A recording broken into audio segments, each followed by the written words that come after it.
ध्रुव जी ने तुरंत मनु महाराज की बात को मान लिया, दुश्मनी को भुला दिया। वहीं पर यक्षों के राजा कुबेर प्रकट हो गए।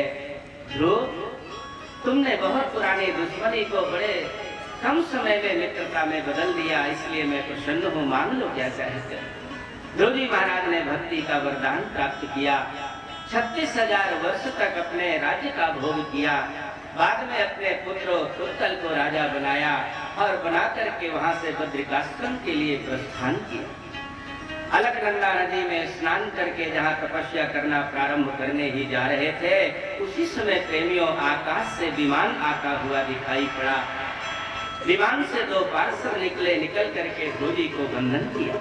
महाराज, 4 वर्ष की अवस्था में जो आपने तपस्या किया था, उसी के फल स्वरूप विमान आया है, आप इसमें विराजमान हो जाओ।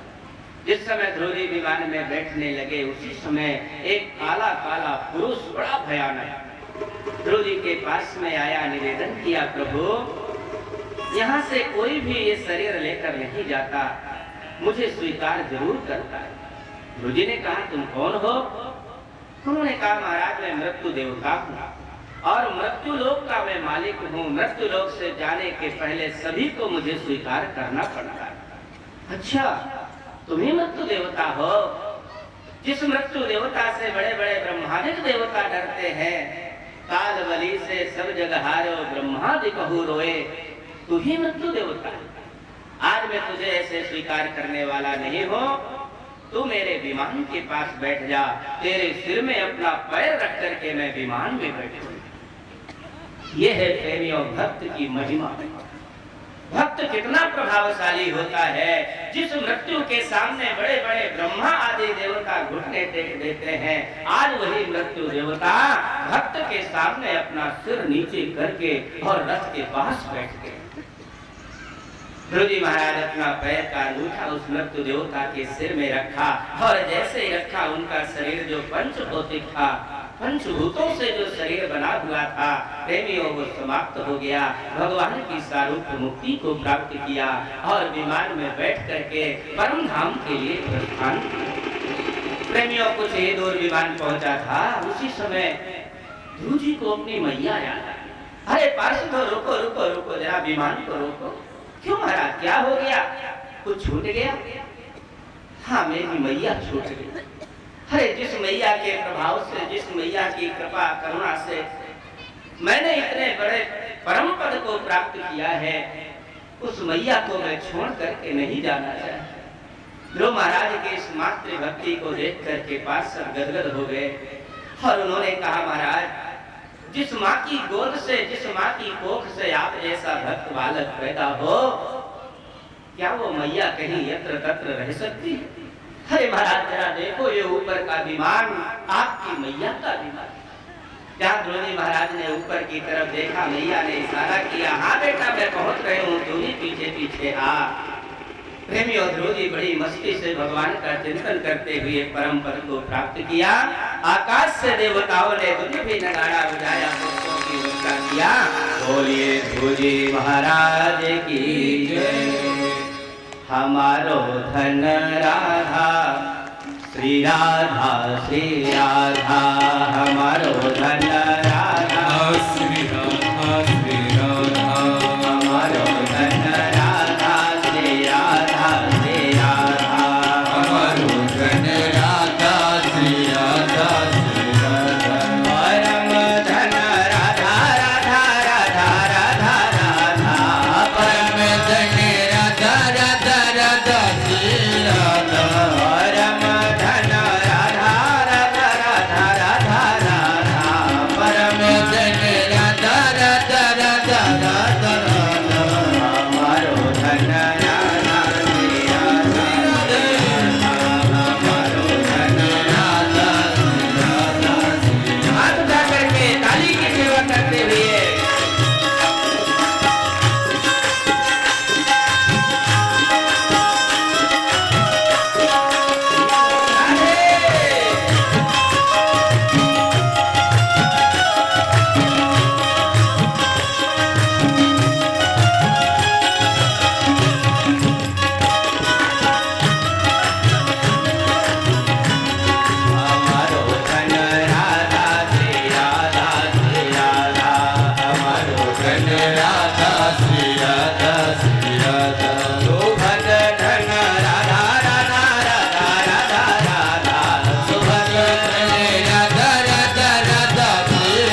गुरु जी का चरित्र इतना पावन।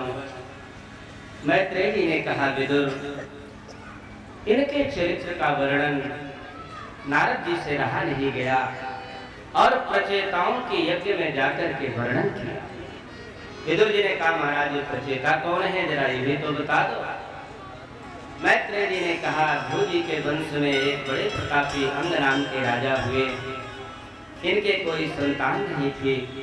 इन्होंने एक यज्ञ किया, यज्ञ से खीर उत्पन्न हुई और खीर इतनी सुगंधित थी, अंग राजा ने उस खीर को सूंघ लिया और सूंघ करके जहां रानी को खिलाया, बालक तो पैदा हुआ, पर धर्मात्मा न होकर के बड़ा दुराचारी बालक पैदा हुआ। क्योंकि प्रेमियों, ये सूंघना भी एक घ्राण भक्ष होता है।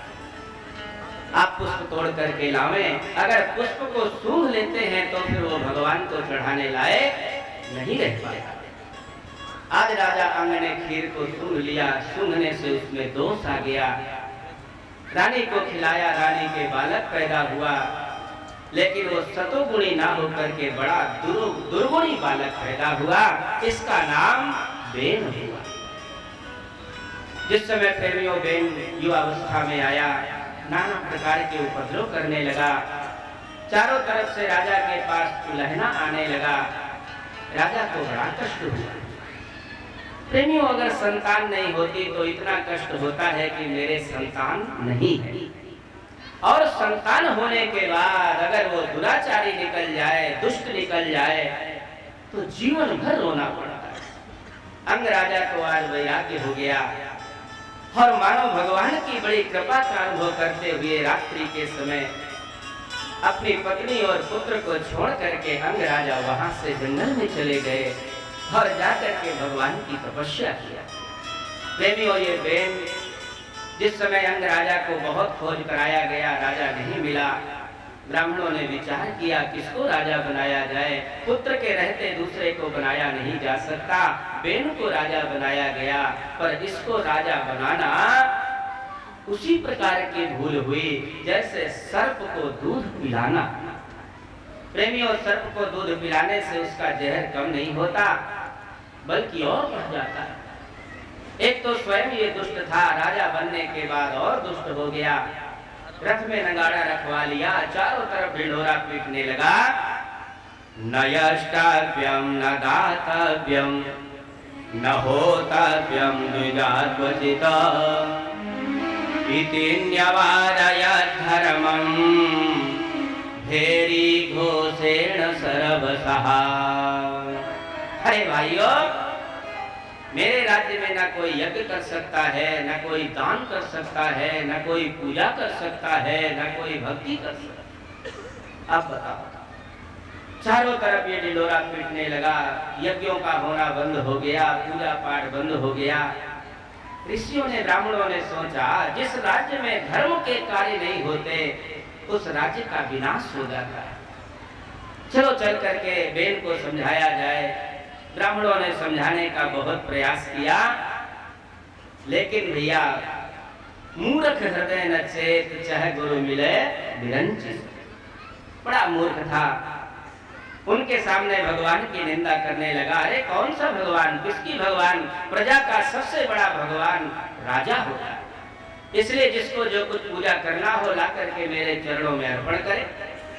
संतों ने सोचा ये तो बड़ा दुष्ट है, भगवान की निंदा कर रहा है और हम लोग खड़े खड़े सुन रहे हैं, धिक्कार है। उसी समय एक ब्राह्मण ने हुम का उच्चारण किया और जैसे ये हुम का उच्चारण हुआ, बेन का शरीर प्राणों से रहित हो गया। सभी ऋषि महात्मा वहां से चले आए। बेन की मैया इनके शरीर की और दैहिक क्रिया नहीं होने दिया। कड़ाह में रख करके सुरक्षित रखा, तेल में रख करके सुरक्षित रखा। अब भैया जिस समय राजा भी नहीं रहा, उस समय पड़ोसी देश वाले आतंकवादी हमला करने की तैयारी करने लगे। सभी ऋषि फिर से परेशान हुए, क्या किया जाए। इनको पता चला बेन का शरीर सुरक्षित है, चलो उसका मंथन किया जाए। बेन के शरीर का मंथन किया गया। पहले गंगाओं का मंथन किया, उसमें से एक बड़ा भयानक काक कृष्णोति ह्रस्वांगो काला काला छोटा सा बौना बौना एक पुरुष प्रकट हो गया, जिसके खड़े हुए बाल थे, नाक बिल्कुल दाढ़ी में चिपक गई थी। ऐसा बड़ा क्रूर पुरुष पैदा हुआ। प्रभु मुझे क्यों उत्पन्न किया, मेरे लिए क्या किया है? संतों ने, ऋषियों ने विचार किया, ये तो राजा बनने लायक नहीं, क्योंकि राजा बनने के लिए कुछ चीजों का आवश्यक होना जरूरी। कौन कौन सा? प्रेमियों, राजा बनने के लिए विद्या वपुषा वाचा वस्त्रेण विनयेन च वकारै पंचभिर्लोके नरः प्राप्नोति गौरवम्। राजा बनने के लिए राजा के पास विद्या होनी चाहिए, सुंदर उसका सुडौल शरीर होना चाहिए, सुंदर स्पष्ट वाणी होनी चाहिए, सुंदर उसके वस्त्र होने चाहिए और उसके अंदर विनम्रता होनी चाहिए। तभी वो समाज में गौरव को प्राप्त करता है, तभी वो राजा बनने का अधिकारी है। इसके पास तो कुछ भी नहीं। संतों ने कहा निषेध निषेध निषेध। निषेध माने बैठ जाओ, लोट लकार में बैठ जाओ, बैठ जाओ, कहाँ बैठ जाओ महाराज? जंगल में बैठ जाओ। प्रेमियों, वो प्राणी जंगल में गया। संतों ने बताया इसी के द्वारा जंगली जो जातियां हैं, निषाद, कोल, भिल्ल आदि की जो जातियां हैं, इसी की वंश परंपरा में उत्पन्न हुई। ब्राह्मणों ने गलती का एहसास किया। अरे ब्राह्मणों से मुखमा से बाहु राजन ने कहा, ब्राह्मण की उत्पत्ति विराट भगवान के मुख से हुई है, क्षत्रिय की उत्पत्ति भुजाओं से हुई है, हमने तो जंघाओं का मंथन करना है। तुरंत अपनी गलती को सुधारा, भुजाओं का मंथन किया। दाहिनी भुजा से पुरुष प्रकट हुआ, जिसका नाम पृथु हुआ, और बाईं भुजा से स्त्री पैदा हुई, जिसका नाम अर्ची हुआ। प्रेमियों, ये दोनों साक्षात लक्ष्मी नारायण के रूप में थे। जो पुरुष के रूप में आए पृथु महाराज, ये साक्षात नारायण के अवतार थे, और जो अर्ची मैया थी, ये साक्षात लक्ष्मी महारानी। पृथु महाराज जिस समय आए, बहुत सुंदर रीति से अपने राज्य का शासन करने लगे। दृढ़व्रतः सत्य संधो ब्रह्मण्य वृद्ध सेवकः, बहुत सुंदर रीति से इनका शासन होने लगे। लेकिन प्रेमियों, कुछ दिनों के अंतर इनकी इतनी जय जयकार होने लगी, चारों तरफ लोग इनको भगवान भगवान कहने लगे। धरती माता को शंका हो गई, अरे लोग तो इनको भगवान कहते हैं, जरा मैं इनकी परीक्षा ले लूं। पृथु महाराज की परीक्षा लेने के लिए धरती माता जितना भी अन्न बोया जाता है, सबको अपने अंदर छुपा लेती है। एक भी अन्न बाहर नहीं निकलता। संसार में, जगत में त्राही त्राही मचने लगी। पृथु महाराज को खबर मिली, ज्ञान दृष्टि से देखा, ओ ये धरती मेरी परीक्षा लेना चाहती है। तुरंत उन्होंने अपने धनुष में बाण चढ़ाया, धरती को मारने के लिए आगे बढ़े। धरती मैया गाय का रूप बनाया, और बना करके वहां से प्रेमियों चारों दिशाओं में, चारों कोनों में, ऊपर के लोकों में, नीचे के लोकों में, सब जगह दौड़ना प्रारंभ हुआ। लेकिन जहाँ जहाँ वो गैया जाती है, धरती माता जाती है, पीछे से पृथु महाराज धनुष में बाण चढ़ा करके उसका पीछा करते हुए दिखाई पड़ गए। धरती माता खड़ी हो गई, महाराज आप मेरे पीछे क्यों पड़े? भगवान पृथु महाराज ने कहा, हे दुष्टे, आज मैं तेरा वध अवश्य करूंगा। वसुधे त्वां वधेष्यामि, आज मैं तेरा वध करूंगा। अरे महाराज, क्या स्त्री पर हाथ उठाओगे? पृथु महाराज ने कहा, दुष्टे, एक दुष्टा के मारने पर अगर 1000 लोगों का हित हो रहा हो, तो उस एक दुष्टा को मार देना चाहिए। अच्छा महाराज, अगर मुझे मार दिया तो मारने के बाद अपनी प्रजा को कहाँ ठहराओगे? तो महाराज ने कहा, मैं अपने योग बल के द्वारा दूसरी धरती का निर्माण करूंगा। जहाँ ये बात धरती माता ने सुना, समझ गई, कर्तुम अकर्तुम अन्यथा कर्तुम समर्था ईश्वरः। करने लायक काम को जो करके दिखा दे, ना करने लायक काम को भी जो करके दिखा दे, उसी का नाम ईश्वर है। पहचान गई, हाथ जोड़ करके कहा, प्रभु मैं आपकी वही दासी हूँ जो रसातल पर डूबी हुई थी। आपने बाराह का रूप धारण करके मुझे यहाँ स्थापित किया। अब प्रभु मैं गाय के रूप में हूँ, आप जो चाहो दोहन कर लो। पृथु महाराज ने तुरंत मनु महाराज को बछड़ा बनाया और अपनी गदेली को पात्र बना करके अन्न और औषधियों का दोहन कर लिया। देवताओं को पता चला, वो भी दौड़े दौड़े आए, इंद्र को बछड़ा बनाया, स्वर्ण के घट में अमृत का दोहन कर लिया। दैत्यों को पता चला, वो भी दौड़ करके आए, प्रहलाद को दक्षिणा बनाया और लोहे के पात्र में सुरा का दोहन कर लिया, मदिरा का दोहन कर लिया। क्या बढ़िया बात। प्रेमियों, संसार में सब कुछ है, लेकिन अपने स्वभावानुकूल, अपने विचारों के अनुकूल उसको पदार्थों की प्राप्ति होगी। जैसे प्रेमियों, आपके इस बुद्ध विहार में बड़ी सुंदर सुंदर मिठाई की दुकानें होगी, बहुत सुंदर सुंदर छेना का रसगुल्ला भी मिल रहा होगा, लेकिन जो बिगड़े दिमाग वाला व्यक्ति होगा मिठाई की दुकान नहीं खोलेगा, बल्कि वो तो शराब की दुकान खोलेगा।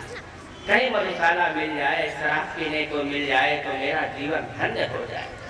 इसीलिए प्रेमियों, संतों ने कह दिया, सकल पदार्थ या जग माही, सकल पदार्थ या जग माही, सकल पदार्थ या जग माही, सकल पदार्थ या जग माही, रमये नर पावत नाही, रमये नर पावत नाही।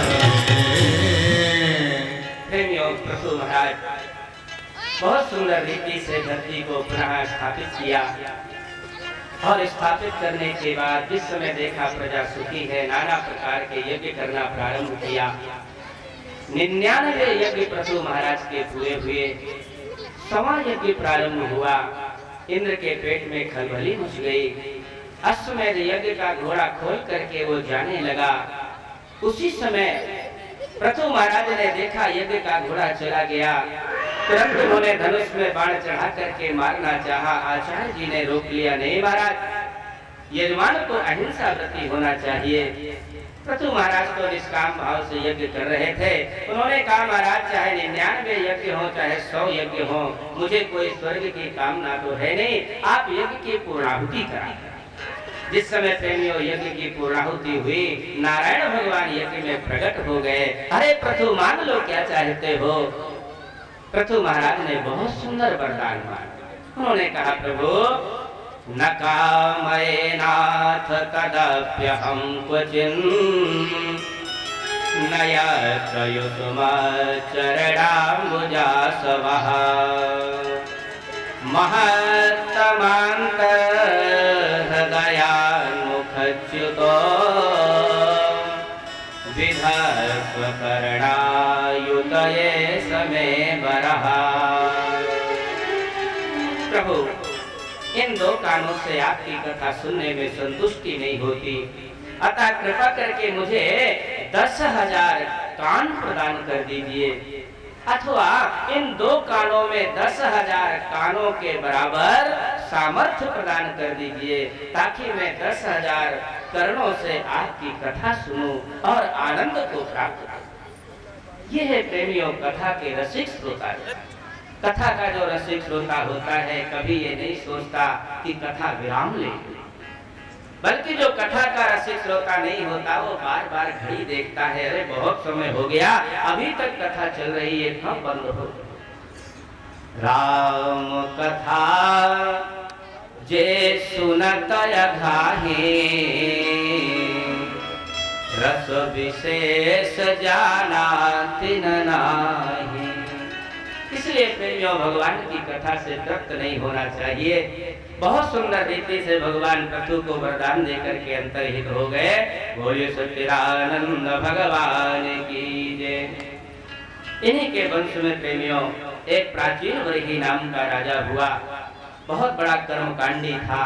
अपने कर्म कांड को कर करके धरती को पूसा से पाट दिया था, इसीलिए इसका नाम प्राचीन वरही पड़ा। प्रेमियों, ये बहुत बड़ा कर्मकांडी और इन्हीं के बड़े सुंदर 10 बालक पैदा हुए, जिनका नाम प्रचेता हुआ। पिताजी क्या किया है, बेटा जाओ जाकर के तपस्या करो। जहाँ वो बालक तपस्या करने गए, नारद जी से रहा नहीं गया। नारद जी ने सोचा, देखो तो राजा को, अरे बालकों को संसार का भोग करना चाहिए, उनको तो तपस्या करने भेज रहा है। और जिसको बुढ़ापे में भजन करना चाहिए, तपस्या करना चाहिए, वो संसार का भोग कर रहा था। नारद जी वीणा को बजाते हुए प्राचीन बरही राजा के पास आए। प्राचीन बरही ने स्वागत किया। आओ आओ आओ नारद जी महाराज, सब ठीक तो है? अरे पगले, मेरा क्या ठीक पूछ रहा है, मैं तो तेरा ठीक बताने आया। क्यों महाराज, क्या हुआ? राजन, तुझे ये अहंकार हो गया, मैंने जीवन में इतने यज्ञ किया, अब मुझे कुछ करने की आवश्यकता नहीं रही है। पर जरा देख तो ऊपर। जहां प्राचीन वही राजा ऊपर की तरफ देखा, जिन जिन पशुओं की हत्या उसने यज्ञ में किया था, सारे के सारे पशु आकाश में भ्रमण कर रहे थे। प्राचीन वही ने देख करके घबरा गया, नारद जी के चरणों में गिर पड़ा। महाराज, ये सब क्या है? नारद जी ने कहा, राजन, ये तुम्हारे मरने की प्रतीक्षा कर रहे हैं। जिस समय तुम मर करके जाओगे, उस समय ये सारे पशु अपना अपना बदला लेने के लिए तुम्हारा मांस नोच नोच करके खाएंगे। प्राचीन वही राजा घबरा गया।